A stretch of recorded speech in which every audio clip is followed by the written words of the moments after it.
We are living in a world so chaotic that it can no longer hide its fractures. What once bore the labels of stability, progress, or development is now rotting from the inside out. Climate is spiraling, wars are expanding, trust is being manipulated, and people are losing the ability to connect without the internet. Everything is pointing to the same truth. The old can no longer hold, but the new has yet to take form. In the midst of that blindness, on July 24, a new moon appears at 2 degrees and 33 minutes of Leo. In the eyes of science, it's nothing significant, just another convergence of the sun and moon. But in astrology, it marks the moment when light is pulled inward to begin again from within. There are no fireworks, no blessings, only one question rising in the dark. Are you still living as yourself or just surviving through roles?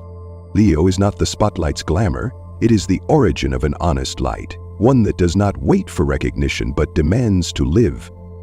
But living authentically in this era is hard. Too many are drained by jobs they hate, speaking kindly while swallowing rage, living lives scripted by society. Everything seems to function just fine until you ask, who am I in all of this? That question, not some fresh intention, is the true subject of this moon.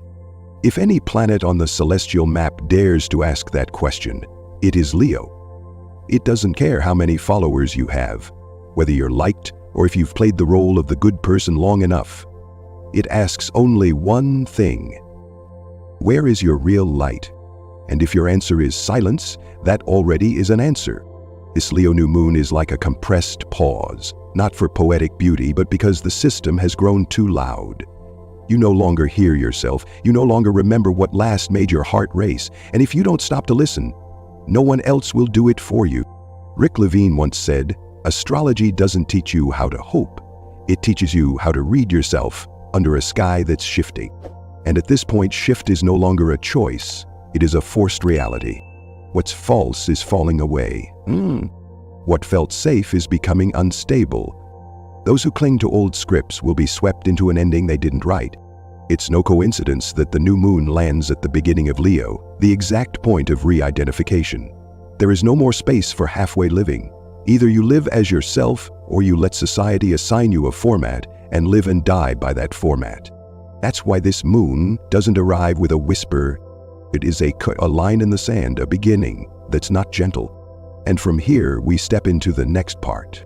Leo is not the ego, but the light you dare to keep when the world wants you dimmed. And every system out there is shaking. Education losing its direction, politics falling into chaos, spirituality being commodified. The most important question is no longer, what's going to happen next? It's, who am I when everything around me is collapsing? That question is not for those who run. And it's not something to toss around over coffee. It is an inner trial, and this new moon at 2 degrees Leo is precisely the moment that question gets projected into the sky, giving you no more room to hide. Leo is not the prideful ego people often reduce it to. It is the sign of essential self-recognition, not to be validated, but simply to not lose yourself. The problem is, in a society that trains people to graduate on time, please the boss, and fit in with the system, how many still know where their original light comes from? We are taught how to achieve, but not how to exist as beings with souls. Leo in its purest form does not crave attention, it simply wants to live, without distorting itself. But the world today rewards conformity, encourages pretending, and punishes anyone who dares to be different at the wrong time. That's why this new moon is confrontational, not with others, but with yourself. How much of your truth have you traded for comfort? How many times have you said, "I'm fine," when every cell in you was screaming? How many dreams have you cut off because you feared they weren't sustainable? Stop and look up at the chart. The moon and the sun are in direct opposition to Pluto, the planet of control, hidden power, and the fear of being cast out. This is not some poetic symbol, it's a warning. If you don't reclaim your light, something else will use it to control you. Don't romanticize this. No one stays inspired forever in a world architected to manipulate emotions. Inner light, if not fiercely protected, gets twisted into personal branding, spiritual merchandise, or worse, a tool serving the very system you thought you were resisting. Rick Levine once said, "Light has no feelings, but humans choose where to shine it." That line is no longer a suggestion, it's a demand. If you don't shine it where it matters, you will live in the shadow of your own compromise. And there is nothing more terrifying than someone who has forgotten their true light, yet still believes they're living right. This is no longer the time to set personal development goals, nor the time to write cute intentions in your new moon journal. This is the time to assess where you truly stand between two extremes. Are you the light or just a byproduct of a system that consumes truth? Because light, if not directed by you, will be used to illuminate someone else's script. And in that sense, this new moon is no longer an opportunity. It is the final threshold for you to return to your original state before everything gets rewritten again. As we move into the next part, the astrological chart will no longer speak in metaphor. It will point directly to the structures of power and show you exactly what is operating you, both from the inside and the outside. If you've listened this far and feel something stirring in your heart, perhaps you've already begun touching the light within. Subscribe to the channel so you won't miss the next part, where we continue decoding the star map and sensing the movement within yourself. In a world that's being restructured, keep listening, not with your ears, but with your intuition. The new moon on July 24, 2025, is not some poetic new beginning. It is an emergency signal, encoded in symbols, declaring that what is rotting in this world can no longer hide. If you read the astrological configuration accurately, it doesn't speak of wishes. It speaks of reconstruction after collapse. The entire star map looks like a battlefield of transformation, 8 major planets vibrating simultaneously between 0–2 degrees of their signs, a rare alignment that creates a resonance of origin points across multiple axes of cosmic power. Astrologers call this the primordial light point, but don't let the word light mislead you. Light only emerges when the old allows itself to dissolve. The sun and moon meet at 2 degrees Leo, the sign of identity, of the courage to define oneself. But this new moon directly opposes Pluto, the planet of manipulation, of shadow power, of invisible control mechanisms that are choking modern society with the very things it once glorified: money, fame, media, ideology. Pluto is in Aquarius, the sign of collectives, technology, and so-called progress. But what progress have you seen that actually makes humans happier? Or is it just the progress of surveillance, of AI systems shaping thoughts, of platforms pushing people into a game of endless exposure or erasure? The feeling of opposition speaks clearly. There is no more middle ground. Either you live by your primal light, or you become a byproduct of the system. There is no gray zone left. A flowing trine to Neptune and Saturn in Aries sharpens this further. Neptune represents ideals, illusions, deconstruction of myths, but when it walks beside Saturn, it must pass a test. Which dreams can be made real and which ones are just spiritual delusions you keep selling to yourself? And Aries doesn't allow avoidance, it asks, are you actually acting or just awakening online? Uranus has just entered Gemini, walking alongside Sedna, a dwarf planet with such a deep orbit it pulls with it the evolutionary memory of humanity. When these two touch, something stirs. We're not just going through a social crisis. This is a cycle of cultural gene restructuring, and it begins with one thing: the language you use to tell your own story. Who are you saying you are? A victim? A person trapped in the economy? Or someone waking up inside the rubble? Don't talk about New Earth if you're still operating with old logic. Don't wear the word spiritual if you're still justifying your compromises. New Earth isn't born from pleasant meditation. It's born from difficult choices, like dismantling an ego built entirely on fear. Everything you're seeing in the world right now, political instability, moral erosion, climate breakdown, collapsing values, is not the problem. It's a symptom. The Leo new moon star map points to the cause.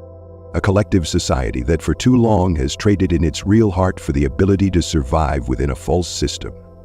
Haumea, the planet of rebirth, forms a hard square with both the new moon and Pluto. This is no longer healing energy.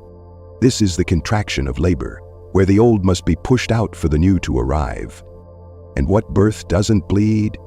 Rick Levine once said, "Astrology doesn't give you hope, it gives you a map, so you can decide whether to walk it or not. This map isn't beautiful, but it is precise, and if you dare to look, you'll see. Never before has the cosmos been so serious about dismantling what no longer serves truth. No one is coming to save you. There is no external light. Either you reignite your own, or you will be pulled down by the collective dark. This Leo new moon is the final reminder.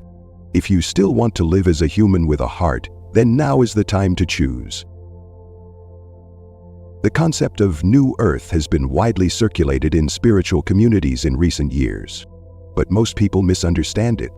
They think it's a destination to arrive at, some post-crisis paradise where everyone lives kindly, with no war, no discrimination, no suffering. Many wait for it, as if anticipating a collective spiritual migration, as though being kind enough would earn them an upgrade to a new dimension. Unfortunately, New Earth doesn't work that way. New Earth is not a reward. It's a consequence. It doesn't arrive through belief. It emerges from your daily behavioral choices amid the wreckage. It doesn't appear because you've meditated deeply enough, but because you've lived truthfully enough in a society built on pretending. And this Leo new moon is the clearest moment to recognize that. Which version of Earth are you living for? One that continues to measure human value by productivity, where data matters more than soul, where status is defined by engagement metrics? Or one where you dare to speak truth, live truth, and honor natural limits instead of optimizing them? Look carefully at the star chart. Pluto, the planet of ultimate power, is opposing the sun and moon in Leo. Haumea, the symbol of rebirth, is squaring both. Uranus and Sedna are conjoining in Gemini, launching a recalibration of knowledge, communication, and even spiritual genetic coding. This is not the layout for a new month. It is the blueprint for an evolutionary phase. And like all true evolutionary phases, it's not for the masses. It's for those who haven't waited for the world to change, but have already been living differently, quietly, for some time. You won't see New Earth on the evening news. You won't find it in artificially cheerful online groups. You'll only feel it when you step out of the safety zone society drew for you, even knowing you'll be judged, lose privileges, or be kicked out of the success club of those who play by the rules. New Earth doesn't need you to become a nice person. It needs you to become an honest one, radically so, and willing to live without compromise. Rick Levine once said, "You can't wait for a new reality if you're still consuming the old one." That's more true now than ever. If you're still earning a living by doing something your heart doesn't believe in, if you're still advertising things you don't use, if you're still applauding what a part of you knows is wrong, then don't say you're heading toward New Earth. You're maintaining the old one. This new moon doesn't ask what you believe in. It asks, what are you actually living by? And if no behavior changes, then belief is just another tool of illusion. Beautiful, convincing, but utterly useless. And if you think this part has been clear enough, wait for what comes next, where the entire astrological configuration of this new moon will be woven together to show we don't have much time left to delay.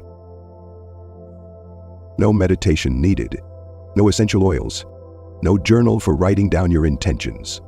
This new moon doesn't ask you to perform any ritual, because your life right now is the most vivid ritual there is. The question is, who are you being in that ritual? Are you repeating the same old reflexes, from work to emotion, from interaction to compromise? Are you doing things your heart no longer believes in, just to feel okay? Are you silencing yourself, avoiding confrontation, or continuing to play a role you're secretly exhausted by? If so, then this new moon is no longer a time to reset intentions. It is the moment to face this. What consequences is your delay already creating? And more importantly, if not now, then when? Zodiac is not about ego, it's about identity reclaimed. Astrology, it's considered a creative gateway, a point where you no longer act for approval, but from inner truth. And that makes it profoundly hard to live, because no one ever taught you how to live truthfully in a world built on pretending. And that's why most people don't. They wait for inspiration, the right timing, or a clearer sign. They wait for the full moon, the eclipse, the astrology to align, the vacation, the retreat. They wait forever and then die inside the safest version of themselves. This new moon is not a miracle. It's a deadline. If you don't act, the old will keep eating away at you.